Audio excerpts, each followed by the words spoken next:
Mesdames et messieurs, merci de faire confiance au journal de la ville et tout de suite les sommaires. Commission paritaire intersyndicale nationale de l'administration publique, INAP, gouvernement congolais.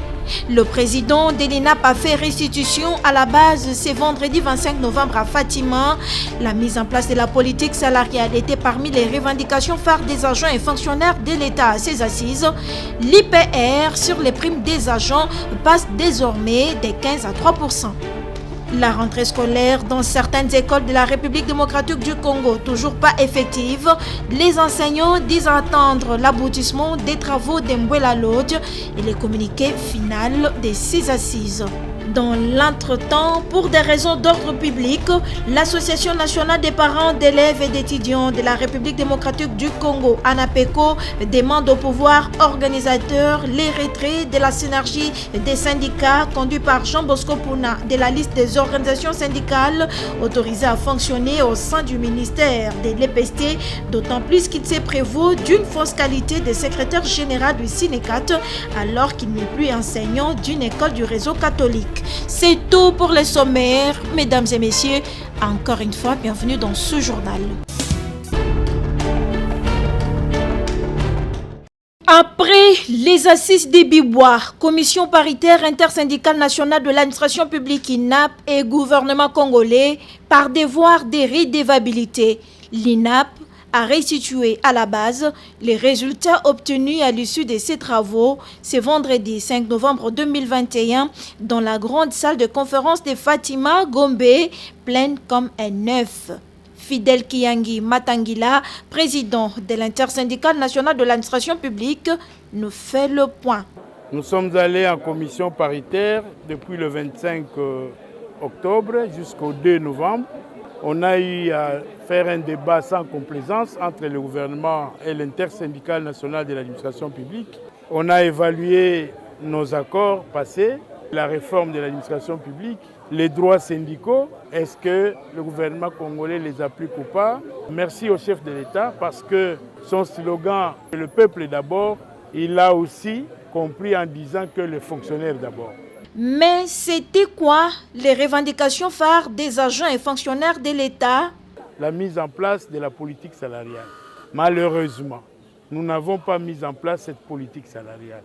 Le gouvernement a souhaité que nous puissions d'abord continuer avec des petites augmentations jusqu'à atteindre les $200 du protocole d'accord que nous avons signé en 2018.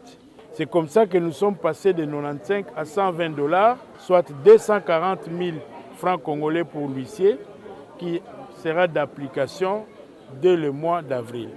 Et puisque nous n'avons pas obtenu un barème détaillé des agents, nous avons demandé au gouvernement qu'il n'est plus question de faire appliquer 15% de l'IPR sur le prime des agents. Des travaux salués par les 600 délégués syndicaux qui promettent de s'en approprier. Et de communiquer avec tous les restes des agents dans leurs différentes administrations afin que nous puissions avoir des réponses pour permettre à ce que quand nous irons en 2022 au mois de juin, que nous puissions avoir la possibilité de continuer à obtenir les augmentations jusqu'à atteindre les $200 convenus. Le rendez-vous est donc fixé au mois de juin 2022 pour une autre commission paritaire afin de réévaluer les accords signés à marteler Fidel Kiyangi Matangila.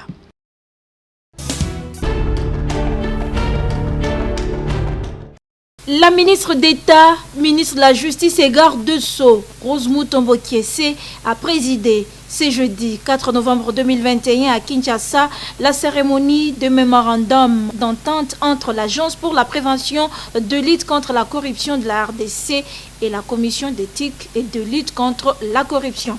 Pour la ministre d'État, ministre de la Justice et garde de Sceaux, Rose Mutombo, c'est un grand jour pour le gouvernement de la République démocratique du Congo de concrétiser la signature des 2 accords qui ont été conclus entre nos 2 chefs d'État, Félix Antoine Tshisekedi et Uhuru Kenyatta, car la lutte contre la corruption se trouve dans le programme du chef de l'État et de celui du gouvernement.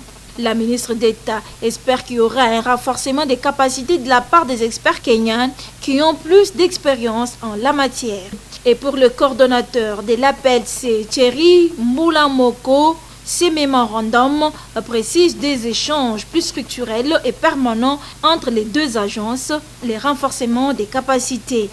Le mémorandum précise également des échanges beaucoup plus structurels entre nos deux agences. Donc nous voulons vraiment rendre permanents les échanges entre nos deux structures. Nous avons parlé de capacité, renforcement de capacité. Le Kenya a une certaine avance par rapport au volet numérique. Vous savez que plus nous numérisons, moins il y a des fraudes, moins il y a de la corruption. Pour sa part, le chef de l'agence de lutte contre la corruption du Kenya, Mbarak, a déclaré que l'une des meilleures façons de combattre la corruption est d'avoir les médias brillants. Que si nous voulons des solutions pour des problèmes africains, on ne doit pas traverser dans l'outre-mer. On doit regarder ce qui se passe chez nos voisins, qui ont juste fait quelques pas devant nous. Et dans le cas d'espèce, nous parlons de l'EACC et de l'APLC. Parce que le problème de la RDC, ce sont également nos problèmes. En séjour dans la capitale congolaise, une forte délégation belge dont en sa tête André Flao, ministre d'État, député fédéral et vice-président de la Chambre des représentants ainsi que parlementaire et partenaire belge, a été reçu ce jeudi 4 novembre 2021 à l'hôtel du gouvernement par le ministre de la Santé, Hygiène et Prévention, Dr Jean-Jacques Mbongani Mbanda. Au cours de leurs échanges, le ministre congolais de la Santé a fait l'économie de la situation sanitaire en République démocratique du Congo. En toute lucidité et transparence, Dr Mbongani a surtout répondu à toute préoccupation de la délégation belge. Il faut signaler que cette mission belge à Kinshasa s'inscrit dans le cadre du renforcement de la diplomatie parlementaire entre les deux États. Elle tourne essentiellement autour des relations bilatérales qui doivent être réchauffées, le crédit carbone, le climat des affaires, la santé et le travail parlementaire. Pour le chef de la délégation belge, il est toujours rationnel d'actualiser le partenariat belge-RDC dans lequel l'accent est mis aujourd'hui à la thématique santé.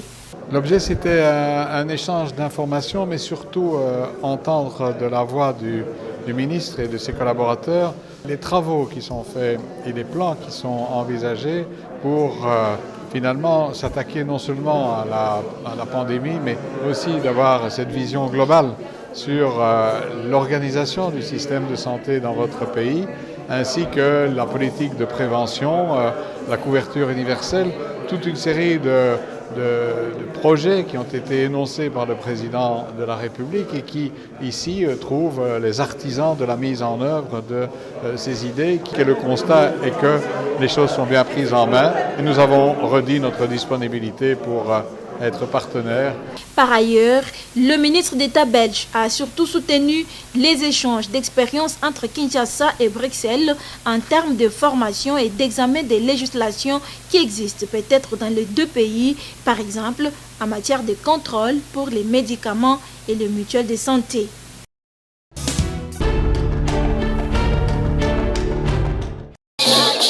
Ils étaient nombreux devant l'aéroport international d'Ndjili pour accueillir le chef de l'État, Félix-Antoine Tshisekedi Tshilombo, après sa participation avec succès aux assises des G20 et COP26.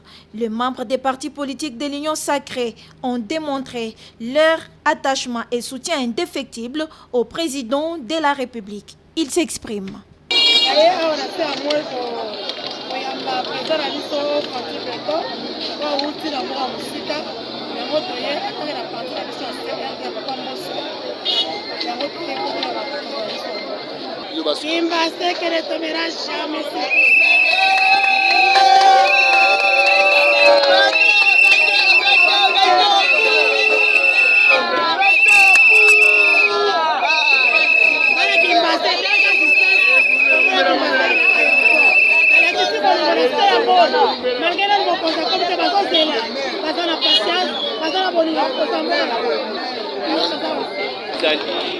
Journée réservée à chef de l'État parce que le courrier va accueillir par rapport il y a Babisika ou il y a Tamboli Belé beaucoup plus que nous avons intérêt à Boka Parce que vous savez, il y a eu un moment où il y a des gens qui ont na Congo pour investir.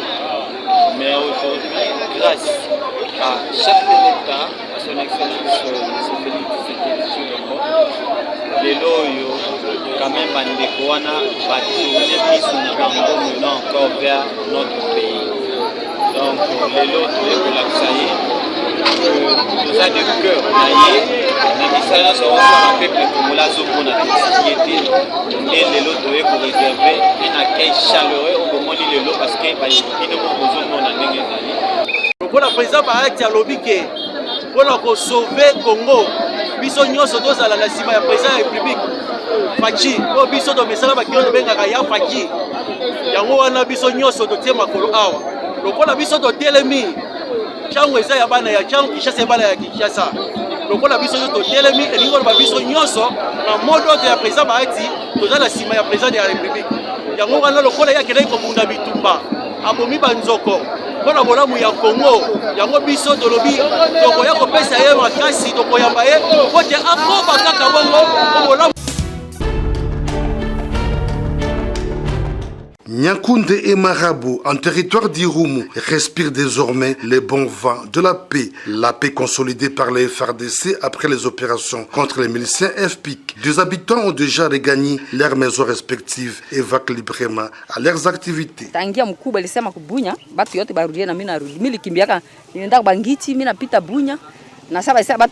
Madame Angèle s'est dit heureuse de retrouver sa maison après plusieurs mois en déplacement dans la brousse où elle vivait sans nourriture ni médicaments.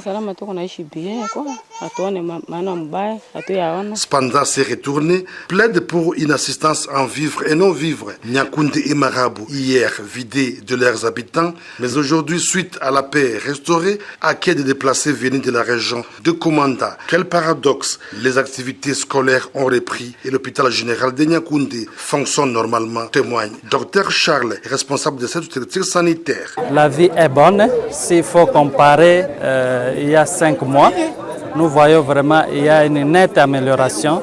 Pour les dons que nous avons reçus par l'entremise de son Excellence l'autorité, c'était juste pendant les temps difficiles. Ça nous a beaucoup aidé pour certains besoins d'urgence, entre autres la nourriture, quelques kits d'urgence des médicaments. Ça nous a vraiment beaucoup aidé pendant ce temps-là. Cet hôpital a reçu IAP un appui financier de l'administration militaire pour relancer les activités. Le vice-gouverneur de l'Ituri, le commissaire divisionnaire Alonga Boni Benjamin, accompagné des femmes leaders venues de Kinshasa et celles de l'Ituri, s'est rendu dans la région pour s'imprégner de la situation. L'aérodrome de MAF pourra également reprendre ses activités dissipées, a dit un responsable.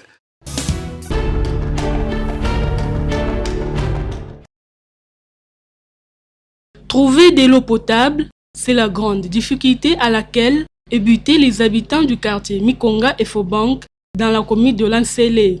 Pour effectuer des travaux ménagers, la population de ces coins de la ville est obligée de se ressourcer à une rivière de la place afin de faire la lessive, la vaisselle et s'approvisionner en eau qui n'a pas peut-être une bonne qualité.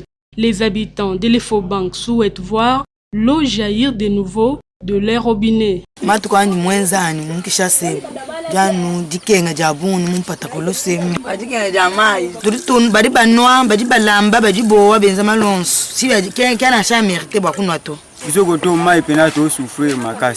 Bapompi batia kutu bapompi yango mai bazokata mai bokotoka mai eza tetala ba mama ne bazotoka ba mai ya salite batoka basokola bilamba eza kitoko te tosenga na bakonzi bakoki otiela biso ata pompi koto poto bako sauver na mai wana ta ba mai tomela ba mai ya salite kotoka ba mai to ya komela ba mai ya salite est-ce que bakonzi bazomela ba mai ya salite abot. Ne dit-on pas que l'eau c'est la vie? Malheureusement, en ce 21e siècle, c'est encore une denrée rare malgré le fleuve Congo.